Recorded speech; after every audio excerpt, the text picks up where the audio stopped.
It is 6:30 Central Time, 7:30 Eastern Time. I have some bad news to tell you. Linda left me. She left me.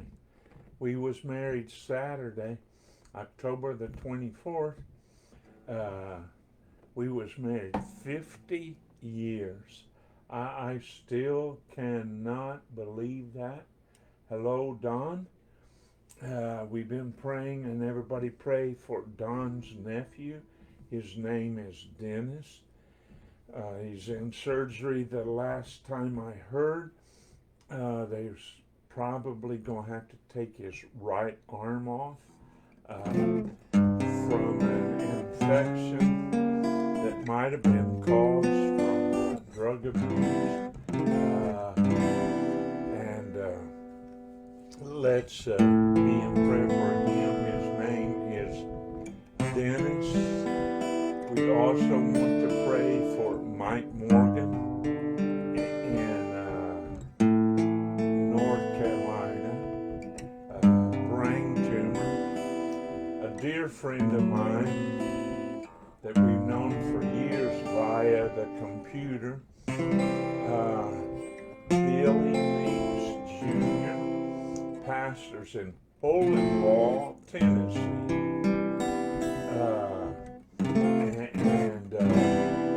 His kidneys have failed him.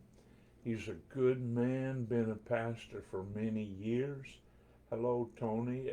Welcome on board. And as others come on, I have a lesson on my heart, and I've done some of it Sunday. You see my new ring? It supports police officers, but it's rubber. It's a silicone. I paid a whole $2.44 for 4 of them.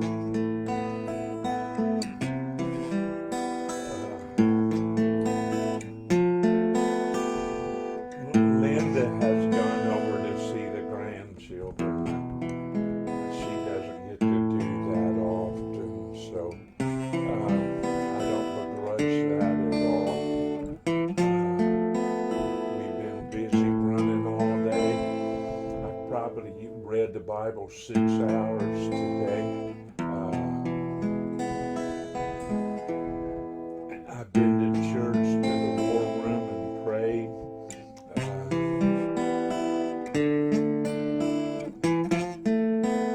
Let's do this.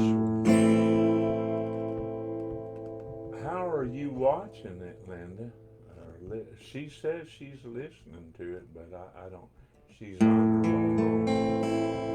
Amazing grace, how sweet the sound that saved a wretch like me. I once was lost, but now I'm found. I was blind, but now I see.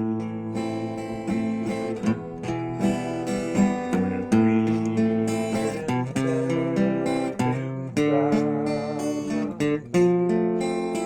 bright shining as the sun,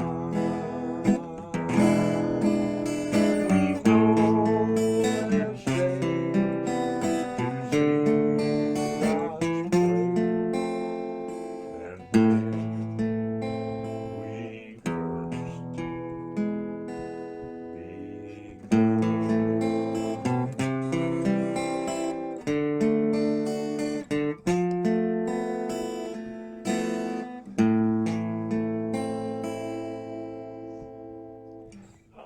Did I offend you? If I did, I'm sorry. Seems like I get pretty good at that sometimes. Sing louder, Linda says. Linda, I think I'm singing loud. Let's see. or maybe my guitar was too loud. Uh, that was the chords to House of the Rising Sun. I don't mean to be disrespectful. I just think that it is, it's different. Let's sing a couple. Hello, Lester. Again, what a wonderful day we had Saturday. I asked Linda over a year ago. I wanted no big deal for our 50th wedding anniversary. No big deal. Let's celebrate it with family. And there was a few church people there, maybe six. I don't know. I could count them, but I don't count them. And we are coming to you from the house. How I would love to be able to come to you from the church. Our telephone system is archaic, and we can't get a suitable signal to come to you live from. Oh, let's see. Oh, when the saints go marching in, when the saints go marching in, oh Lord, I want to be in their number. When the saints go marching in, welcome Karen, and when they crown him King of Kings, when they crown him King of Kings, oh Lord, I want to be in their number. When they crown him King of Kings, there is power, wonder working power in the blood of the Lamb. There is power, wonder working power in the precious blood of the Lamb. Oh, this little light of mine, I'm gonna let it shine. This little light of mine, I'm gonna let it shine. This little light of mine, Lord, I'm gonna let it shine. Let it shine, let it shine, let it shine. Oh, everywhere I go, I'm gonna let it shine. Everywhere I go, I'm gonna let it shine. Everywhere I go, I'm gonna let it shine, let it shine, let it shine, let it shine. All right, been having trouble with this finger. I have a cyst or knot on the side of it, and it hurts to make certain chords. Some chords it don't hurt.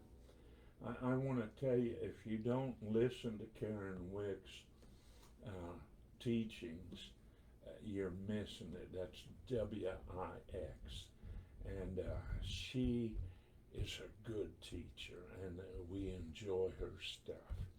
And thank you, Karen, for what you do for the kingdom of God.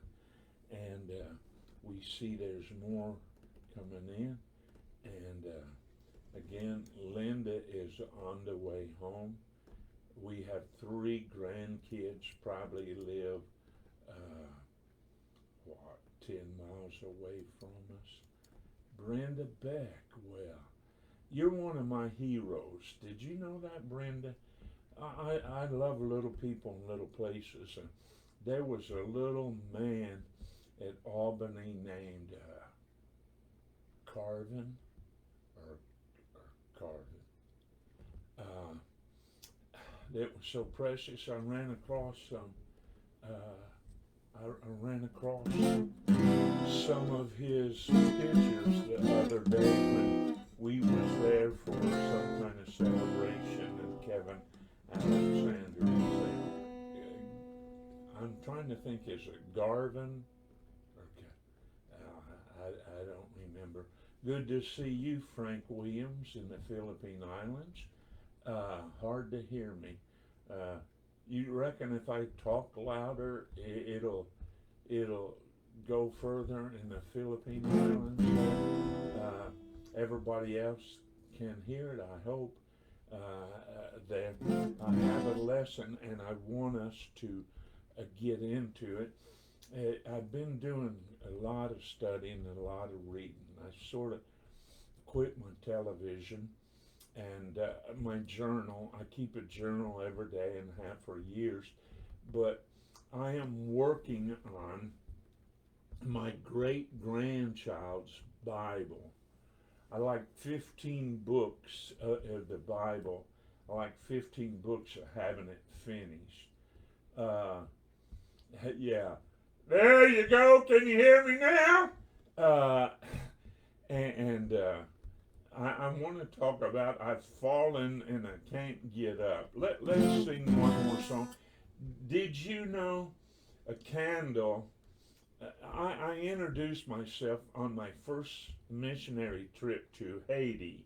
I introduced myself. I stood the first night. There was 8 preachers there, and I introduced myself as I'm a candle for the Lord. And the interpreter, really sweet, little bitty compared to me, a black man was interpreting, and I had the mic, he had the mic. Of course, they couldn't understand me. I didn't need a mic. And I introduced myself as the candle for the Lord, and he couldn't understand me, so I said it again. I am a candle for the Lord. He still couldn't understand me and asked me to repeat it better, and I put my hand up like this, and I put a flame. This is the flame. I put a flame over the top of it. And I said, I am a candle for the Lord. It was, he finally caught what I was saying, and he announced to them that I am a candle for the Lord. It's not at all about me, the candle.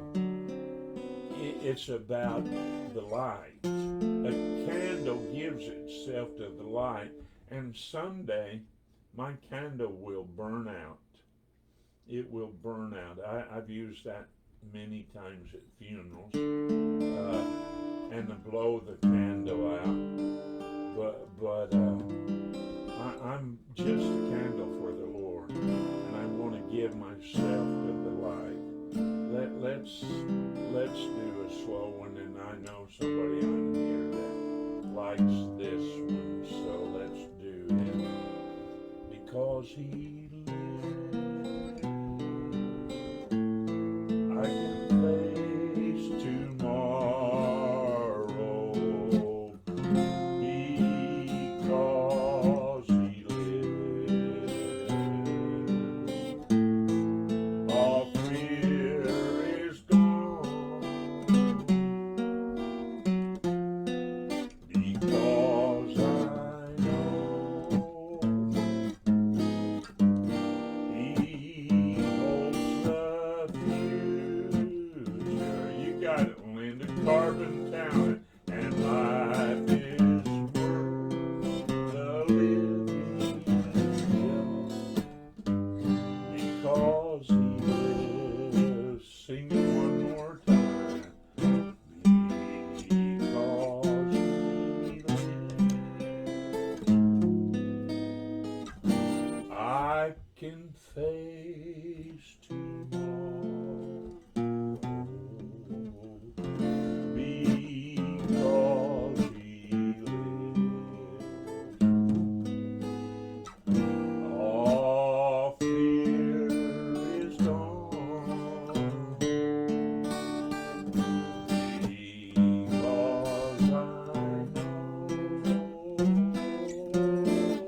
So I like to shoot with 10 minutes music. I've done 16. Sorry about that. Again, we appreciate on Facebook and all of those things the congratulations of 50 years of marriage. Linda and I got married in 1970. We went to high school together. We started dating our junior year in Springfield, Illinois. My dad pastored a church on 10th Street. The church is not there anymore. It's on the north side of town. And a black church bought the building, and they still have church there. And a couple of years ago, I was there, and I walked in, and I couldn't holler and holler, couldn't get anybody. My dad built a baptistry. That would have been 68.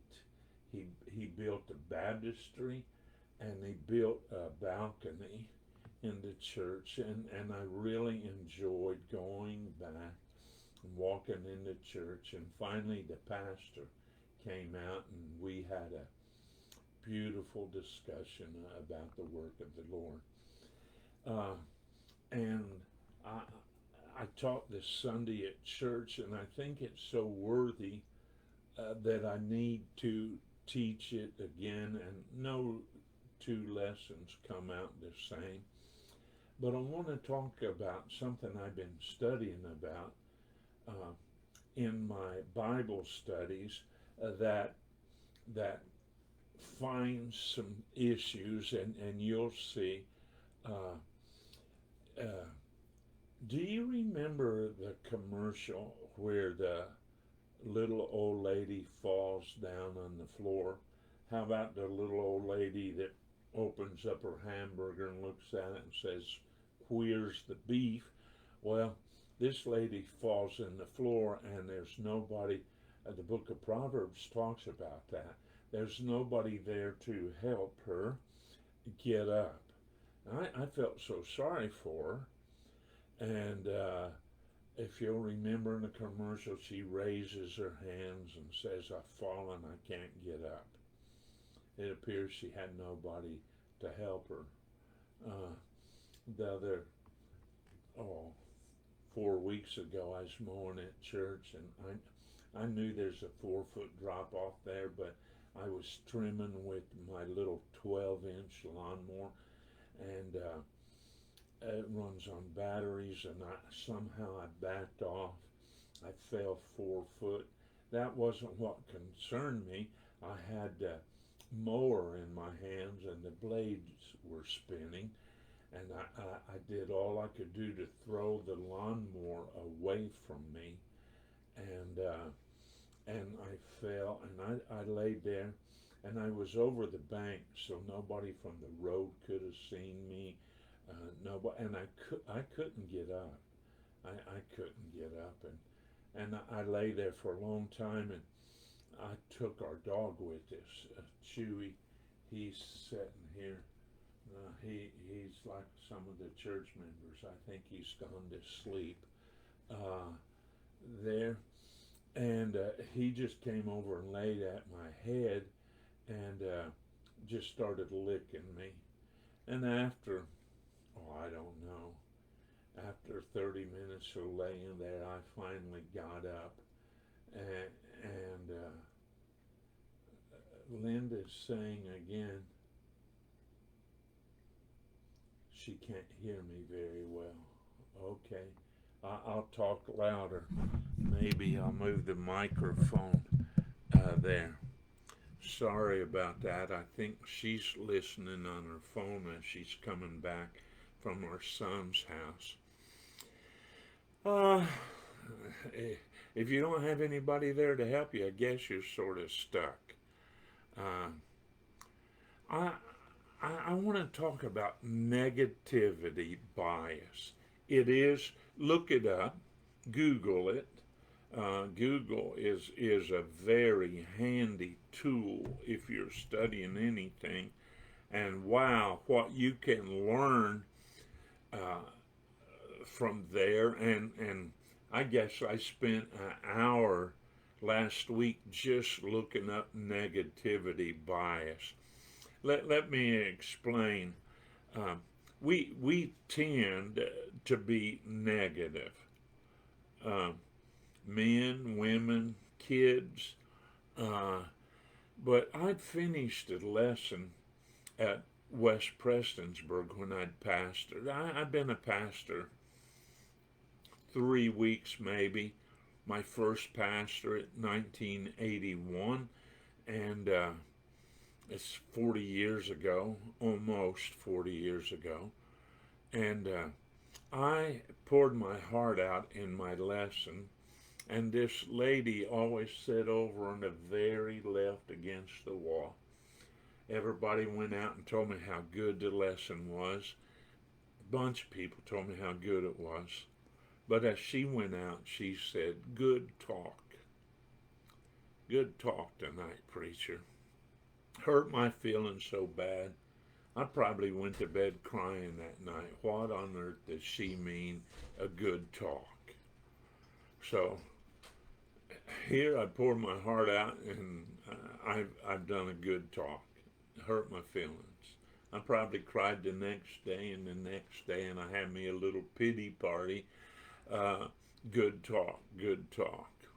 I never heard all of the other positive comments that we had, and there were some flowery comments, but I focused on one negative comment: good talk.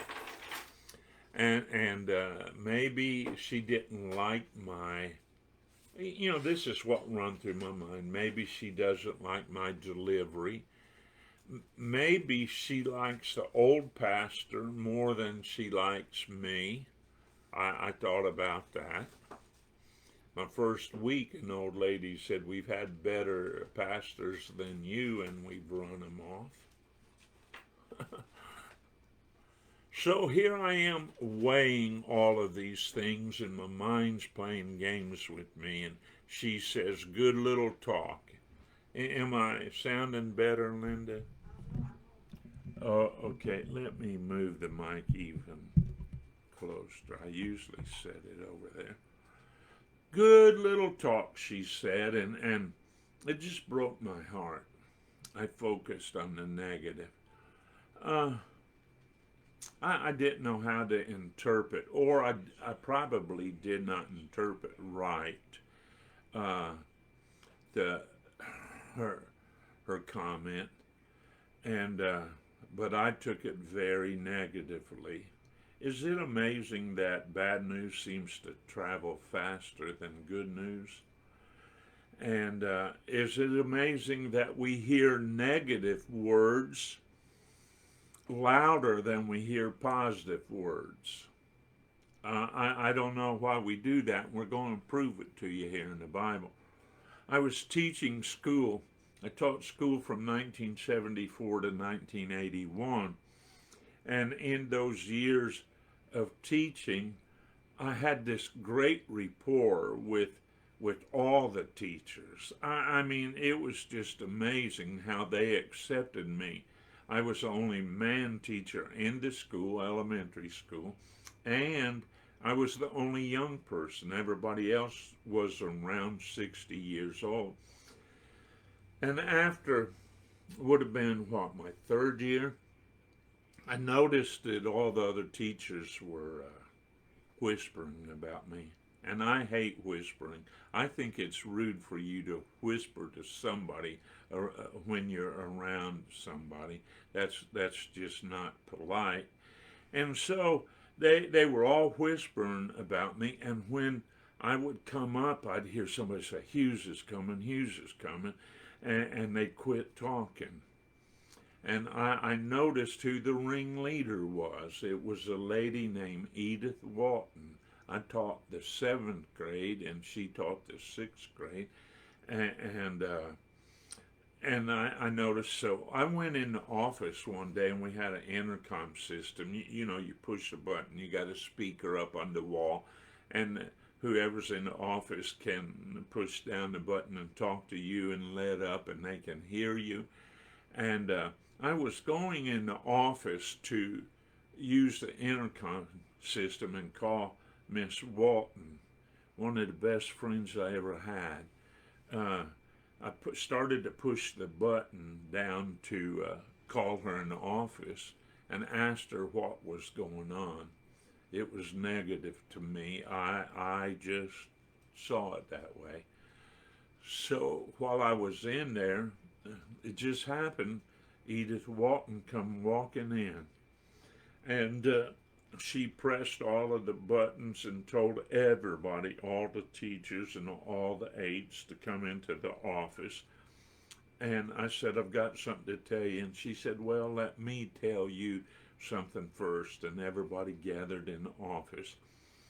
And she said, we've been taking up money, and we want to buy, my wife was expecting our first son.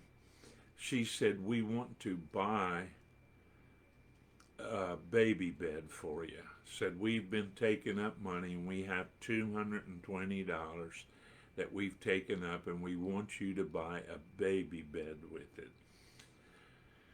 And so they all talked, they all hugged me, they gave me the money, and then she said, as everybody was going out, oh yeah, what was it you wanted to say to me? And I said, I don't remember.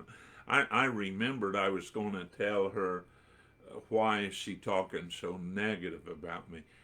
So let me start off by saying, somebody can say something to you and hurt your feelings. You can say, the preacher's saying that right at me. Ralph Tennyson, my pastor at Middlesboro, Kentucky, would often say, somebody would address him and say, are you preaching that to me? And he'd say, he answered better than I would have. He said, yes, I am preaching that to you. Said, God never called me to preach to the ceiling, to the pews, or to the pulpit. God called me to preach to people. And I absolutely agree with that. But I want to tell you, we as humans, Linda, do we have a grasshopper here? I left my grasshopper at church. Yeah, in that bag. Oh, okay. Linda's got home. Numbers, the 13th chapter, verse 30 is where I want to go to. I've fallen and I can't get up. Or what kind of aura, or aura, it's spelled A-U-R-A, am I projecting from me to other people? Am I negative? Am I negative? A friend of ours, when we was in high school, lived in a trailer on the north side of Springfield, Illinois. Some people was breaking into her house. She lived in a trailer. Some people was breaking into her house, and she called 911 and asked for the SWAT team, said there's a whole bunch of people. It's okay, babe, if there's not. That's a praying mantis. I got a whole bag of them someplace. That's okay, babe. It's okay. And so all of these units, armored units, all these police cars come rushing to her house. And it was a real foggy night. They got there and turned the spotlights on and got on the microphones and told whoever to come out. And the lady came out of her trailer. And what it was a dark, foggy night, and probably 50 Canadian geese landed and was on top of her trailer, and that metal roof and those ducks flapping around with. But she was convinced that there was a whole gang of men there to rape her. See, we have this tendency. I here at the house have heard things. I here at the house have heard things, and You ever drink out of a 2-liter pop bottle and the sides cave in and you put the lid back on it and later the sides will pop out and make a sound? Or have you ever? Yeah, we have a human tendency. We have a human tendency to see ourselves as grasshopper. And let me take this to the Bible. Numbers, the 13th chapter says, verse 30, Caleb stilled the people before Moses. Remember, they sent out 12 spies. You know the story, so I don't have to go over. They sent out 12 spies to spy out the land, and sometime later,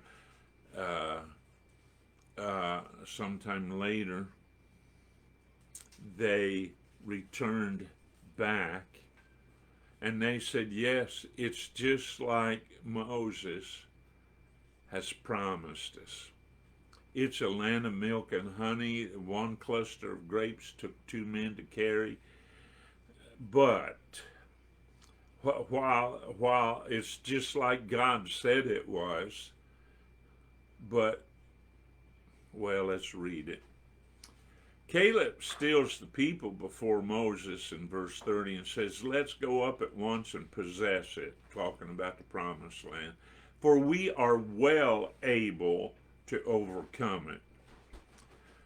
But the men that went up with him said, no, you're wrong, Caleb. You're wrong. We're not able to go up against this people, for they are stronger than we are. They are stronger than we are. I doubt that.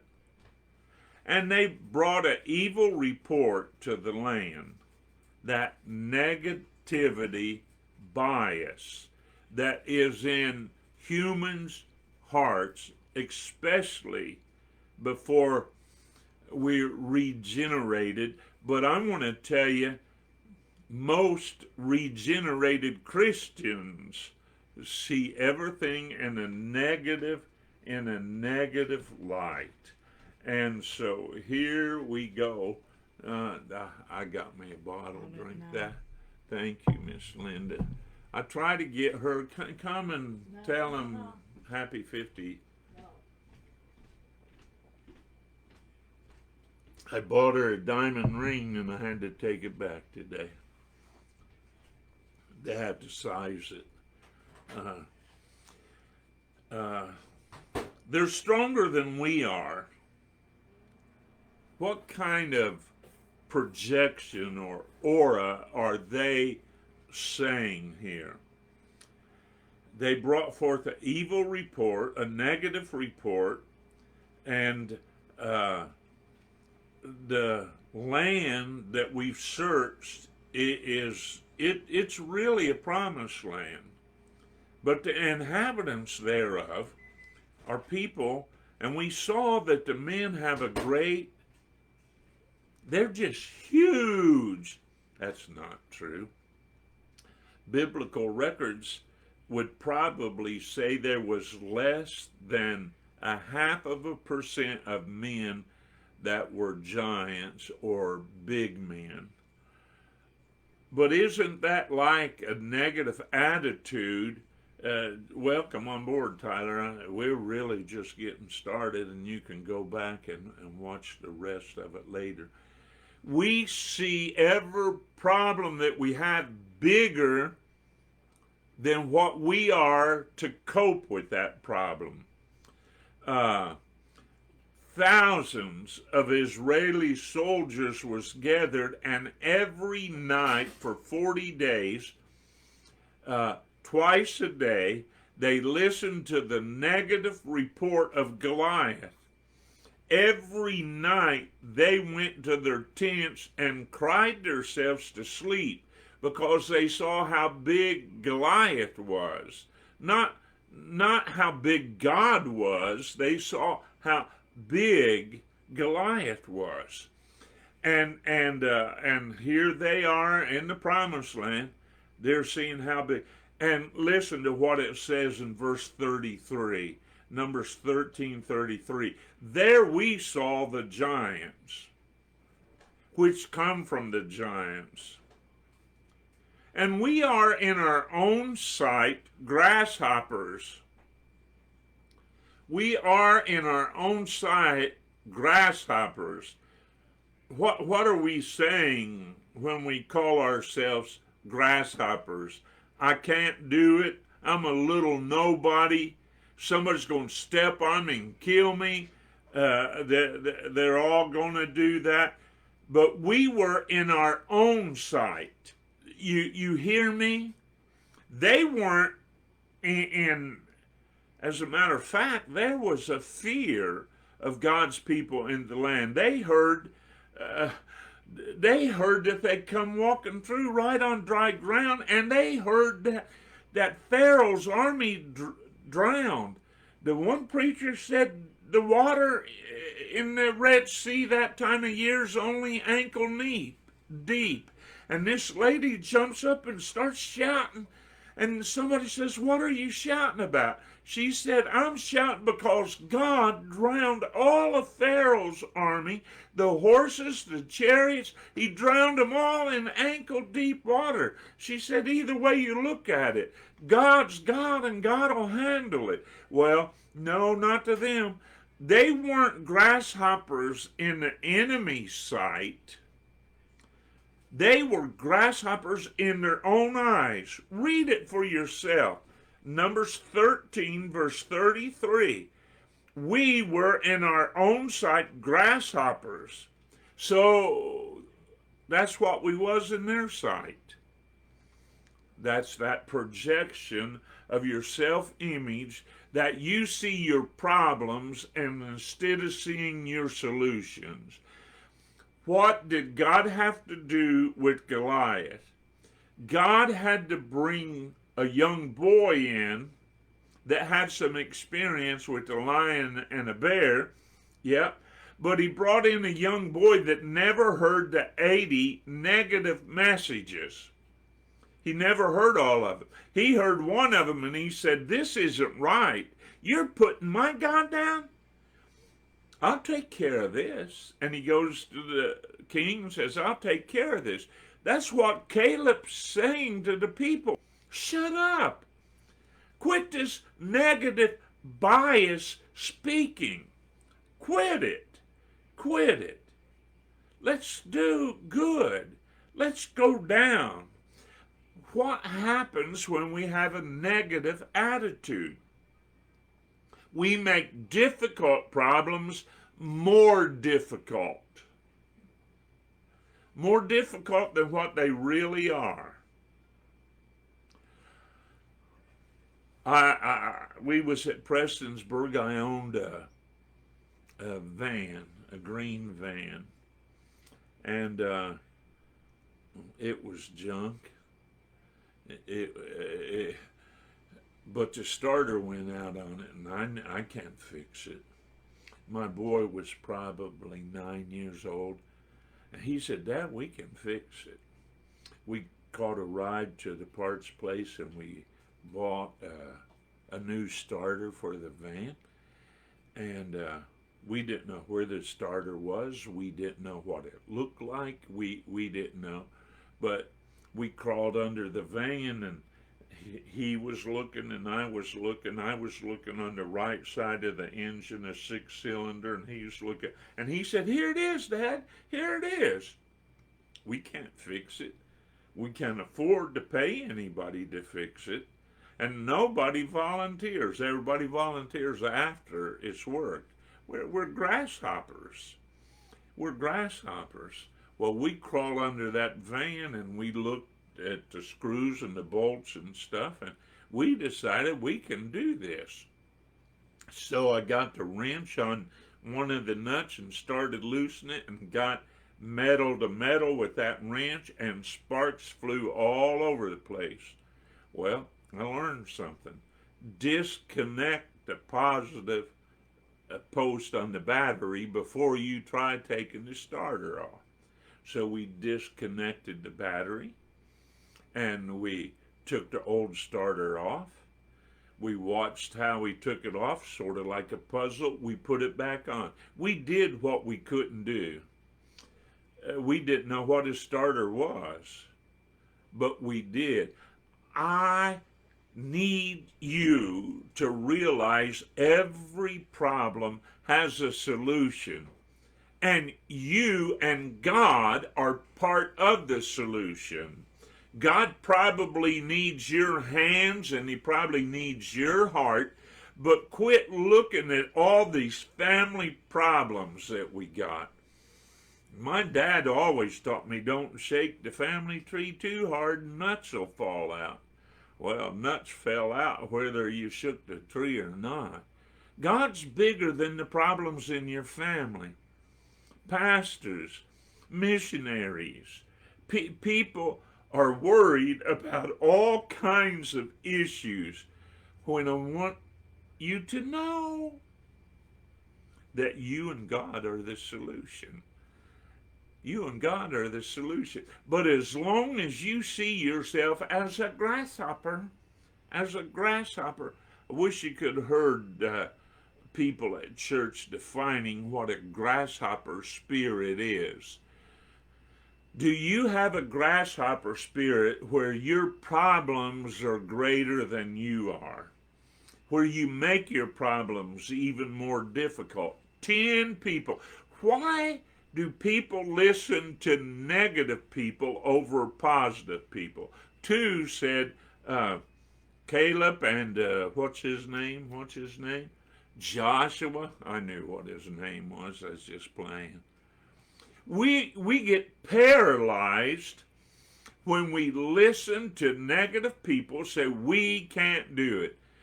Your church can do anything that it wants to do. We're paralyzed and we keep ourselves. Did you know that negative bias, again, just look it up and study it. You'll be amazed. Are contagious. Negativity is contagious. 10 negative guys stopped the plan of God from happening in their lifetime. Did you know they didn't stop Caleb or Joshua? As a man 85 years old, Caleb said, Lord, give me my mountain. The mountain that he claimed had a bunch of giants on it, and he defeated them. Can you not see how negativity is contagious? The next thing you know, there's over 1 million people speaking negative. And so God says, you're not going. You spent 40 days in your negative cycle. I'm going to give you 40 years. 40 years because of the choice of being negative for 40 days. At that ratio, how long are you going to be stuck in the wilderness? How long? How long? All through the Bible, there's negative people. One of the greatest preachers that ever lived, his name was Elijah.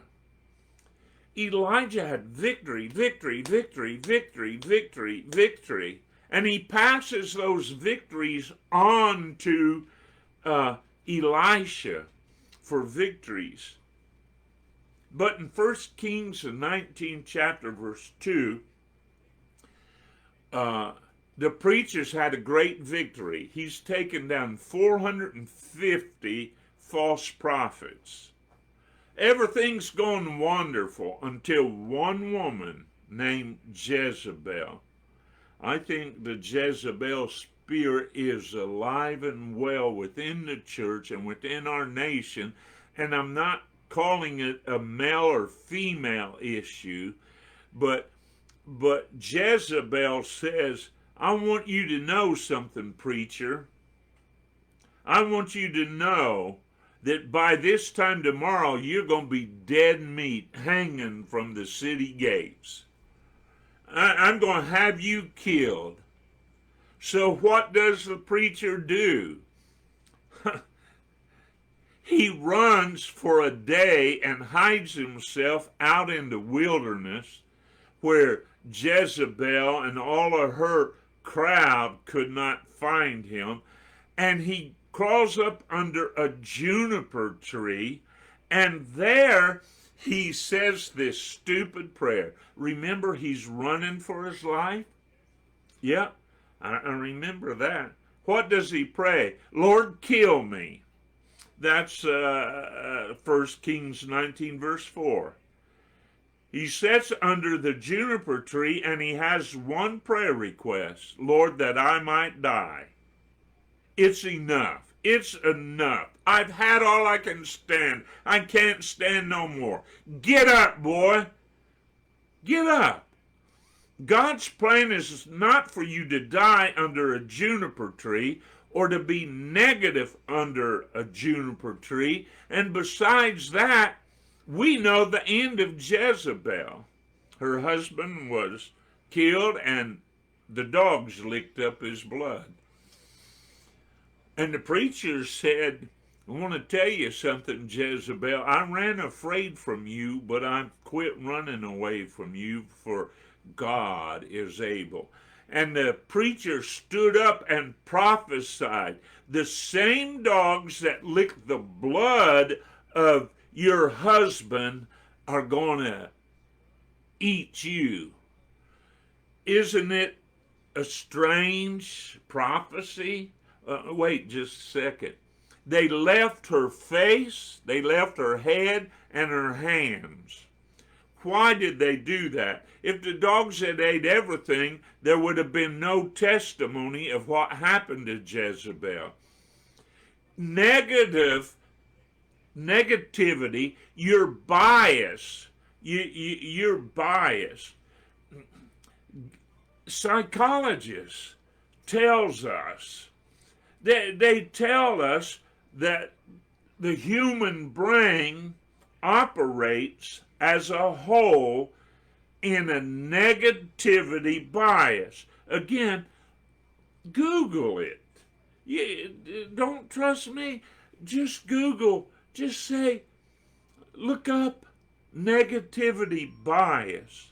We tend to be more negative than we do positive. And here we're talking about a great preacher developing a negativity bias.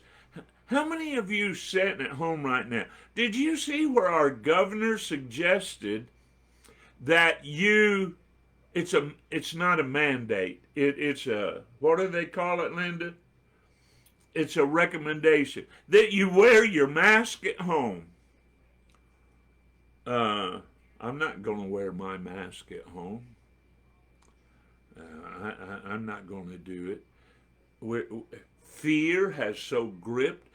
I know people that will not get out of their house. I'd be cautious. Use wisdom. God gave you a brain to use it, but not to live in fear. He has not given us a spirit of fear, but of power, of love, and a sound mind.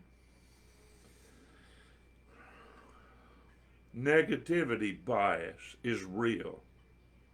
Seems our minds are open to receive negative issues more than positive issues.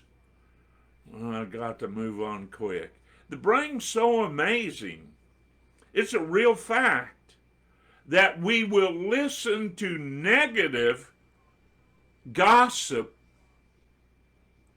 more frequently than we will accept positive thoughts. Negativity bias says this. It says we tend to let our minds linger on negative stuff more than on positive stuff. Good talk there, preacher. Did I tell you the rest of the story? I was in the post office, West Prestonsburg. The only thing they had was where the bread trucks came in the post office. And I stepped in the door, and this little lady that said, "Good talk, preacher," I heard her say, she didn't know I was there. I heard her say, "We've got this new young preacher," and said, "He's the best teacher." And here for 2 or 3 weeks, I was so concerned that she didn't like me and that how, and here she did. I just misunderstood her words.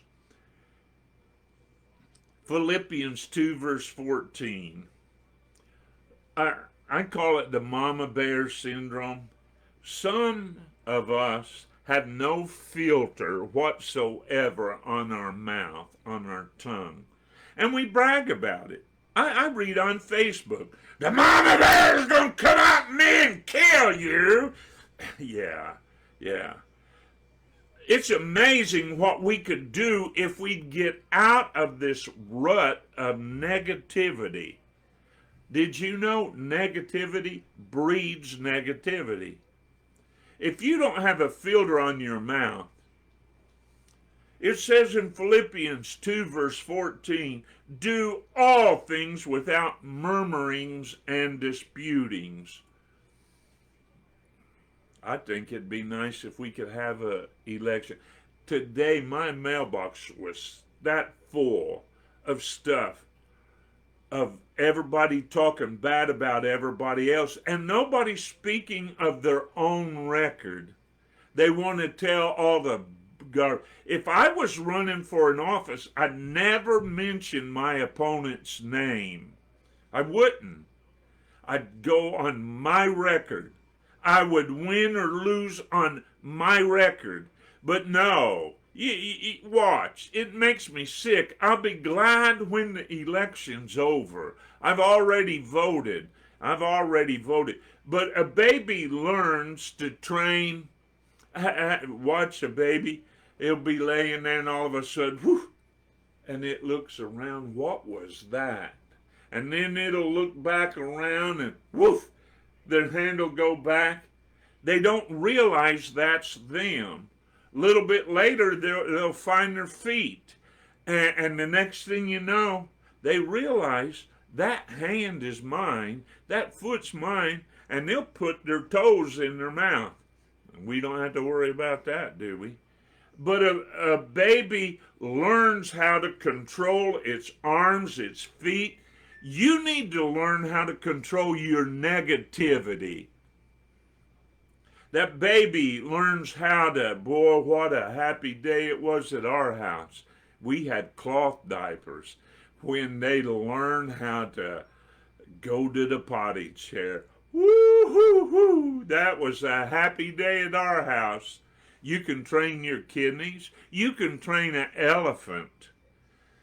You can train a dolphin.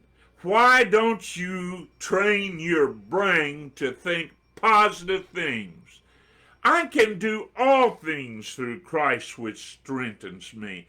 It goes on to say, do everything without complaining and arguing or debating, that ye may be blameless and harmless, the sons of God without rebuke, in the midst of a crooked and perverse generation, among whom ye shine as lights in the world. God wants us to focus on positive things. Can do. When I taught school, you've heard me say it, we got old magazines out at the library and we cut eyes out. 2 or 3 days in our free times, we cut eyes out. Then we got cans, and I painted the cans, and then we stuck eyes, hundreds of eyes around. My can was a gallon can. One boy brought a tuna can, but we glued the eyes all around it and made an eye can. And I wrote in the bottom of every one of them, I can do all things through Christ which strengthens me. If a baby can do that, you can train a lion, if you can train animals, if you can train a dog, if you can train, why can't we train our brain?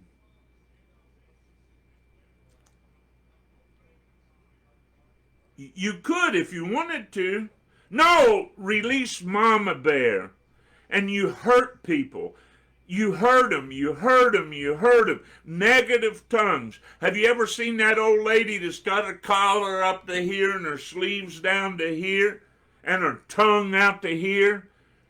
She slices to pieces every person in the world with her negative tongue.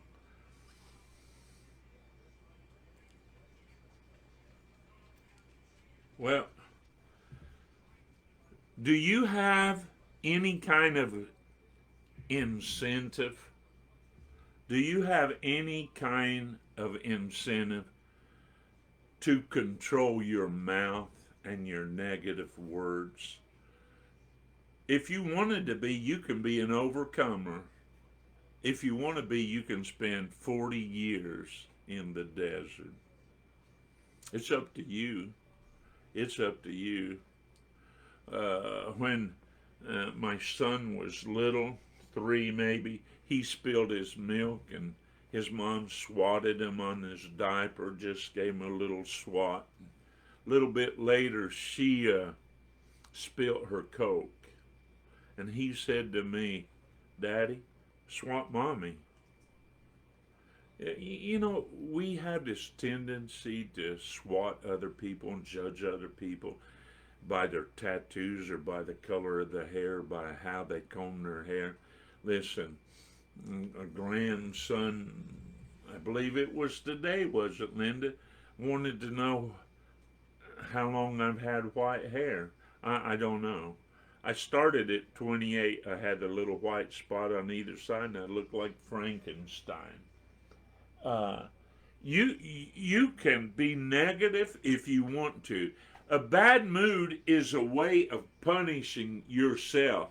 And some of you are so negative that you punish yourself and everybody else around you. You know where we learn negativity? Look it up. Google it. Google it. We receive it from our parents. We receive it from other people. I ate today at Freddy's. I ate a hamburger. Linda's got supper ready. I made it yesterday, and we're getting tad night, a tad of this, a tad of that. But we are so negative. Everything the preacher says, we're negative. Everything the Sunday school teacher says. Blessed is he who expects nothing, for he shall receive exactly what he expected. It's time that God's people realize we're walking in the last days. And it's time that we start projecting a positive, not a critic or a cynical. Yeah, some of you are so cynical. You know what I'd like to be for the church? I'd like to be a cheerleader. Rah, rah! Rah, go, go, go! You can do it! Make a touchdown, touchdown, touchdown! You can do it! I'm sick of hearing this negative garbage. It can't be done. If COVID kills me, it's going to kill me. But I'm going to go down believing in God. I'm not going to bow down. Remember, the preacher says, I'm the only one serving God. And God tells the preacher off. He said, I have 7,000 people in one city that have never bent their knee. I don't know what's going on in the NFL. I could care less. Colleagues, God has tore down our idols. Cast your cares on the Lord. He'll sustain you. Isaiah 55 verse 8. For my thoughts are not your thoughts, neither are my ways your ways, says the Lord. For as the heaven is higher than the earth, So are my ways higher than you. Why not surrender our negativity bias? I dare you to look it up. Count your blessings, name them one by one. Count your blessings, see what God had done. Count your blessings, name them one by one.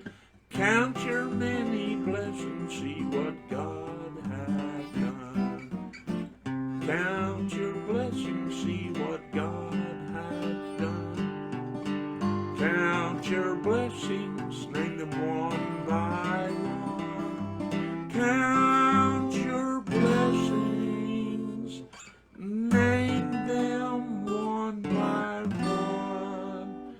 Count your many blessings and see what God had done. Hey, Ron, I was in Indiana, Pennsylvania. It's 544 miles from my driveway to the yeoman's driveway. Wow, we have precious memories of Pennsylvania. Remember, remember, remember. Hey, remember, you're not a grasshopper. Your wife, your spouse, your kids are not grasshoppers. Quit telling them. I was getting a hamburger today, and I asked the lady for an ugly discount. And she said, "Sir, you're beautiful." And I said, "The only reason you're saying that's because I've got a mask covering my face." I pulled my mask down and I said, "Now can I have an ugly discount?" She said, "Yeah, you can, but you're a beautiful person," she said. And you are too. You can do this. Get up. Why lay in the vomit? I've seen several drunks through the years throw up all over the place and just lay in the vomit. I was visiting the jail once, and this drunk had thrown up all over his cell, and he was laying in it. I'm asking you, please, in the name of Jesus Christ, get up and go to church. Perpetual babyhood. We're so negative. Get up. Get up. You can do it. You can do it. God's counting on you.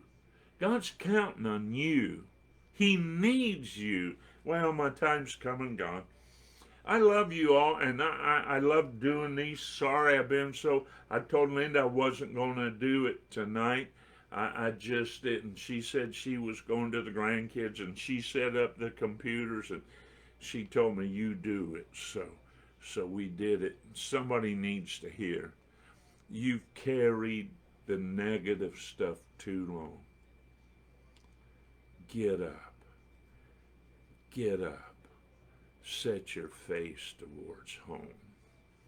Well, thank you for watching. I will go back over and watch every word, and I will pray over every comment. Somehow Linda gets more comments on her phone than I do. Timmy, too, I prayed for you today. I go to the war room, and I have a book, many pages of people to pray for, and I've been doing a hot sheet that day. If you'll remember in prayer, a drug addict named Dennis had to have his arm cut off today because he's been shooting up and got infection in there. Remember Mike Morgan. Remember your family. Pray for your family. Joyce, I've been wondering where you're at there. Well, God bless you all. And if you ever get a chance, pray for me. I forgot to tell you, we are Faith Assembly of God, P.O. Box 331, Smiths Grove, Kentucky, 42171. We asked for nothing. But we are very grateful and thankful that there are some people that have given that's been able to help pay the church insurance and keep the doors open and those issues. And got to go, got to go. I hope I told you I love you. I love Linda. 50 years of marriage. Can you believe that? 50 years of marriage. Well, God bless you all. Somebody needs you to speak positive words into their life. They need you to pray for them and speak positive things.